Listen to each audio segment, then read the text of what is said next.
Je pense que quelle que soit la plateforme, et dans votre cas une plateforme dédiée au placement et à l'insertion de vos étudiants et de vos anciens, le plus important c'est de savoir à qui on s'adresse.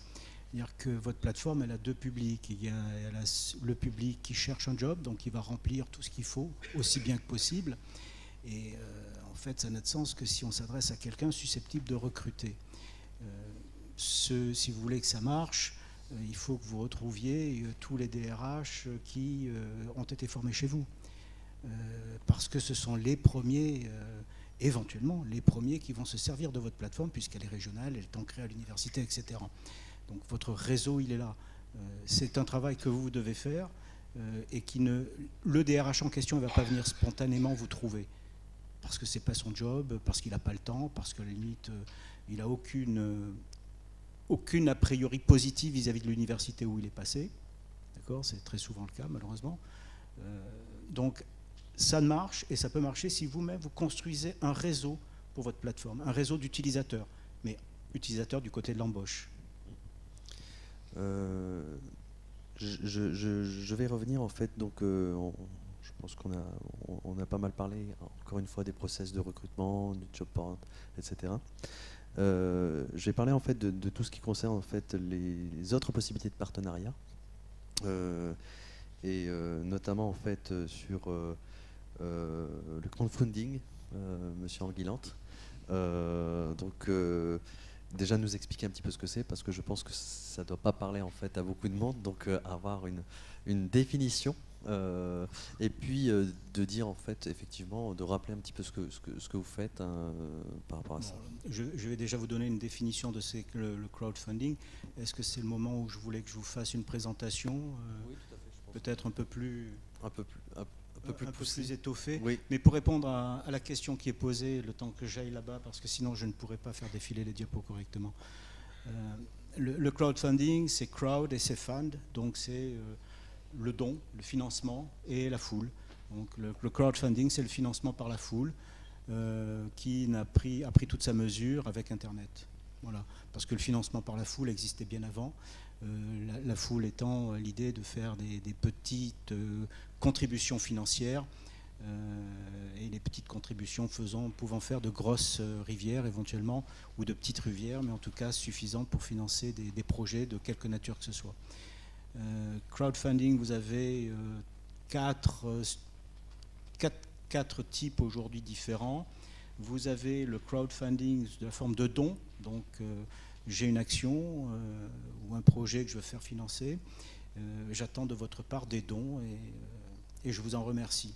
Bon, d'accord ? Donc le don en ligne, pas besoin d'une plateforme pour cela. On a vu que le don en ligne existait déjà depuis des années, puisque pratiquement tous les sites des fondations, associations, voire certaines universités, etc., ont quelque part un petit bouton où vous faites un don.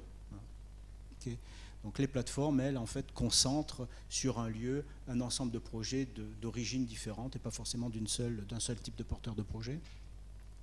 Donc le don en ligne, sans contrepartie, c'est le premier. Le don en ligne dit contre-don, c'est-à-dire vous faites un don et en retour, vous recevez quelque chose.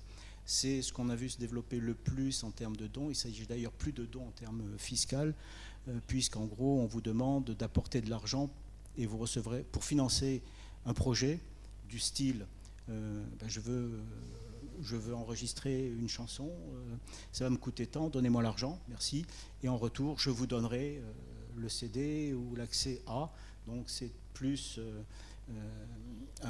un paiement par anticipation de quelque chose qui va se faire. Donc là, déjà deux types. Troisième type, c'est l'equity. Donc là, les projets sont des projets d'entreprises, le plus souvent, où les entreprises sollicitent des financements pour participer au capital.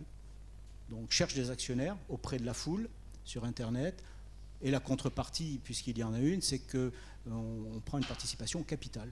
Voilà. Donc ça, c'est l'equity. Alors en général, là, dans le domaine qui nous intéresse, on va penser à l'innovation, tout ce qui est start-up issu de la recherche et l'enseignement supérieur, par exemple. On peut penser aussi à l'entrepreneuriat étudiant, et c'est d'ailleurs les deux sujets sur lesquels nous allons développer la deuxième version de DaVinci Crowd. Et vous avez le troisième type de crowdfunding qui est le prêt.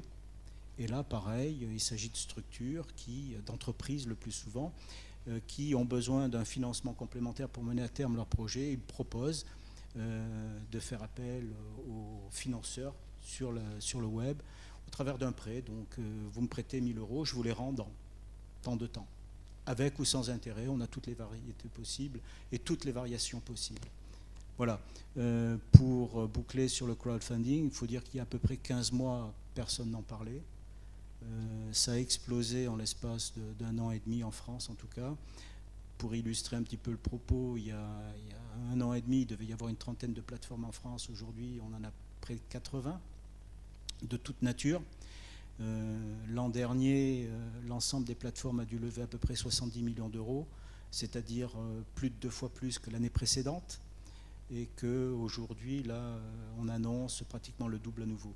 Donc il y a un potentiel énorme, mais on est encore sur des enveloppes, malgré tout, assez petites par rapport aux enveloppes qui peuvent venir de l'État, par exemple, où on va parler de subventions de plusieurs dizaines de milliards, voilà, d'accord. Donc il faut rester encore modeste sur le sujet, mais c'est un sujet à prendre en considération.